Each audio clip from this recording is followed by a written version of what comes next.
Hey guys, welcome back. Di video hari ini sesuai judulnya, gue butuh banget bicara langsung sama Scarlett empat mata. Jadi gue harap Scarlett nonton video ini.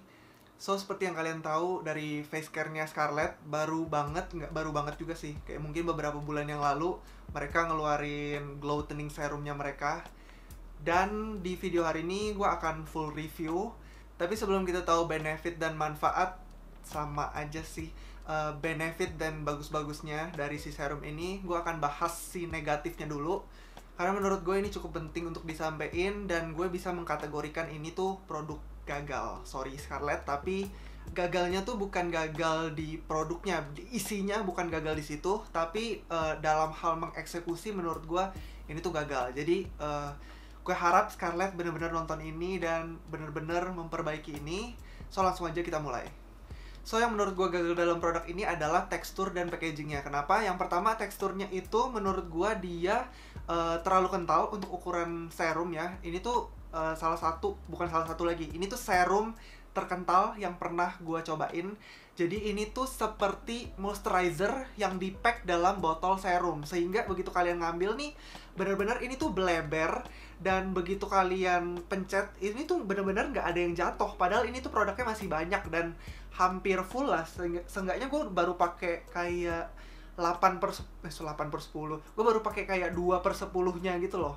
Jadi bener-bener masih banyak banget dan seharusnya begitu kalian ngambil tuh langsung keluar ya. Tapi mereka malah nge-stuck di samping-sampingnya ini karena ya itu tadi, karena teksturnya terlalu creamy dan terlalu menyerupai moisturizer yang di-pack dalam botol serum, sehingga kalian tuh pakainya harus yang kayak gini loh. Harus kayak gini, which is menurut gue tidak higienis dan itu tuh kayaknya akan mendatangkan jerawat gitu loh. Karena ya bisa aja tangan kalian tuh kayak menunggu skincare kering, kalian pegang HP gitu ya. Jadi bakteri-bakteri yang lain tuh udah keburu menempel gitu loh. Jadi tidak higienis. Udah gitu, begitu kena tangan kalian masukin lagi, itu tuh benar-benar tidak higienis. Itu menurut pendapat gue dan gue harap Scarlett menerima gitu ya. Udah gitu, meskipun kalian gini-giniin, jadi kan masih ada produk sisa di ujung-ujung ininya nih, di ujung-ujung dalamnya deket tutupnya gitu. Begitu kalian masukin dan pencet, ini tuh keluar-keluar di sini gitu loh nih. Kalau gue tunjukin nih ya, ini kan udah gue tutup nih. Terus gue lap pinggir-pinggirnya nih, krimnya tuh bener-bener keluar. Nah ini tuh gue bener-bener risih banget. Kenapa tidak pakai packaging lain? Nah, kenapa tidak pakai packaging lain ini tuh udah keluhan kedua. Jadi menurut gue packaging yang cocok itu mereka taruh di airless pump. Kalau misalnya kalian nggak tahu airless pump, dia itu benar-benar meskipun kalian mau isi cairan teksturnya sekental apapun atau secair apapun, dia itu bisa keluar dengan mudahnya dan tidak ada sisa gitu loh. Jadi benar-benar ini misalnya wadahnya nih ya, terus ini airless pumpnya di dalamnya tuh. Jadi benar-benar kedorong produknya untuk keluar dengan mudahnya. Menurut gue, dengan mereka pakai airless pump di tekstur serum yang seperti ini tuh benar-benar cocok banget.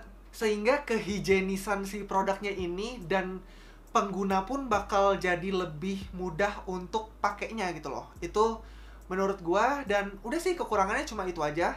So Scarlett, gue sangat berharap kalau misalnya kalian pengen produk glow toning serum kalian lebih berhasil gitu, kalian dengerin saran gue untuk ganti packagingnya. Karena menurut gue untuk packaging ini dengan tekstur serum yang seperti itu, ini nggak cocok banget packagingnya seperti ini. Dan gue sangat berharap pendapat gue tadi tidak ternilai ofensif atau menyinggung brand kalian. Kalau misalnya iya, gue sangat mohon maaf, tapi gue sama sekali tidak ada tujuan untuk menjatuhkan brand kalian. So langsung aja sekarang kita bahas benefit yang gue rasakan dan gue akan bahas detail ingredientsnya. Oke, yang pertama yang gue suka atau keuntungan dan kelebihan yang mereka sangat koar-koarkan di produk glow toning serum mereka ini, kan katanya produk brightening itu tidak boleh digabung dengan produk acne. Dan gue udah sering bilang juga di video-video yang lalu, kalau misalnya kalian pakai vitamin C, jangan dicampurkan dengan produk yang untuk acne gitu. Mending kalian beresin dulu acne-nya, baru kalian fokus ke brightening gitu ya. Tapi setelah gue baca-baca ingredients di box mereka, yang produk glow toning serum ini tidak mengandung vitamin C gitu. Jadi kalian bebas untuk combine dengan Brightly Ever After Serum, atau kalian bisa juga combine dengan acne serumnya mereka. Ini tuh aman banget karena ya tadi itu tidak mengandung vitamin C. Sedangkan si Brightly Ever After Serum yang kemarin itu kan mengandung vitamin C. Makanya gue tidak menyarankan untuk menggabungkan dia dengan si acne serum. Sedangkan si Glowtening Serum ini, dia ini menurut gue selain bikin cerah, dia juga tujuannya untuk lebih ke memperbaiki skin barrier gitu dan menjaga kelembapan kulit. Itulah kenapa mungkin ya si tekstur dari serum ini tuh wajar aja kenapa lebih kental gitu, karena memang fokusnya lebih kayak untuk memperbaiki skin barrier. Dan setelah gue baca-baca, mereka ini mengandung tranexamin acid yang fungsinya itu untuk calming, udah gitu melindungi kulit dari sinar UV, udah gitu dia juga mencerahkan. Nah, udah gitu kandungan kedua dia ada niacinamide yang kalian udah tau lah ya. Niacinamide itu gue udah sering banget mention, bagus banget untuk mencerahkan flek hitam atau noda hitam, bekas jerawat hitam, itu tuh bisa banget dihilangin sama niacinamide. Udah gitu yang ke skin barrier ini, mereka ini punya geranium oil yang fungsinya itu untuk menyamarkan garis halus, mengencangkan kulit, memperlambat penuaan, dan mereka juga ada allantoin yang katanya kaya akan antioksidan. Dan gue tuh sering banget lihat allantoin itu di dalam kandungan skincare anti-aging gitu ya. Karena allantoin itu katanya bisa ngeboost produksi kolagen di kulit kita gitu. Nah, selama gue pakai 2 minggu ini, menurut gue sejauh ini efek mencerahkannya itu belum terlalu berasa. Tapi skin barrier-nya ini cukup berasa. Karena ya itu tadi, teksturnya dia itu super lembab banget. Jadi selain masalah ambilnya ini, gue tidak ada masalah lain sama sekali. Dan dia ini memang terasa di kulit gue tuh sangat-sangat melembabkan gitu ya. Jadi untuk di kulit kering kerontang seperti gue, kalau kalian udah ngikutin gue lama pasti tahu kulit gue nih super duper kering. Jadi gue sering banget layer 2-3 serum gitu untuk mendapatkan hidrasi yang cukup. Sedangkan gue pakai si serum ini 1-2 layer aja itu tuh bener-bener udah hydrating banget gitu. Bahkan kadang gue tidak pakai moisturizer lagi karena menurut gue ini udah very melembabkan gitu loh. Jadi buat teman-teman yang punya kulit oily banget, menurut gue agak hati-hati aja sama ini. Pakainya mungkin bisa, tapi lebih sedikit lagi gitu. Atau bahkan untuk menggantikan si moisturizer, kalian bisa pakai si serum ini. Dan untuk wanginya, menurut gue dia ini ada wanginya, tapi wanginya itu tidak terlalu yang overpowering, yang sampai bikin kita pusing kalau pakai skincare. Nggak seperti itu. Ini tuh wanginya agak sedikit calming, tapi wanginya kecium gitu, lumayan kenceng gitu. Wangi ginger, wangi jahe gitu.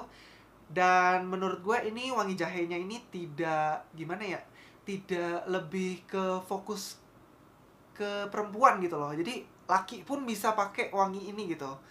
Ngerti nggak ya? Gue jelasin sedikit. Jadi kan banyak banget produk di luar sana tuh wanginya lebih kayak ke floral gitu. Apalagi target marketnya lebih ke cewek gitu ya. Nah, menurut gue wangi ginger ini bener-bener universal banget, cewek cowok bisa pakai gitu. Nggak terlalu mengganggu banget buat cowok gitu. Apalagi buat cewek tidak terlalu feminim atau tidak terlalu maskulin gitu ya. Yang terakhir yang gue mau tambahin sedikit, mereka nih ada pakai beberapa ingredients lain lagi, yaitu ada aloe vera extract, ada licorice extract, ada calendula oil, ada olive oil.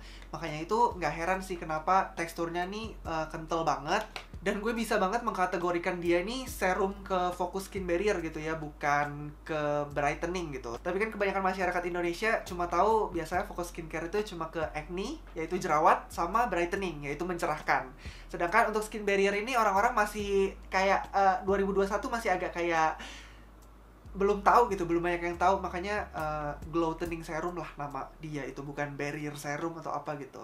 Sebelum mengakhiri video ini, jadi buat temen-temen yang udah cobain serum acne-nya Scarlett tapi mungkin tidak cocok gitu ya, malah makin nge-flare lagi jerawatnya gitu, kalian bisa cobain Glowtening Serumnya dari Scarlett. Kenapa? Karena dia ini bukan fokus ke nyembuhin jerawat, which is ngeringin gitu, tapi dia ini malah kayak memberikan kelembapan yang cukup, bukan yang ekstra malah mendatangkan beruntusan atau jerawatan, bukan yang seperti itu. Tapi ini hidrasinya tuh cukup, jadi lebih kayak memperbaiki skin barrier, sehingga jerawat yang ditimbulkan karena skin barrier kalian rusak itu bisa teratasi sama si serum ini. Jadi ya you should try lah.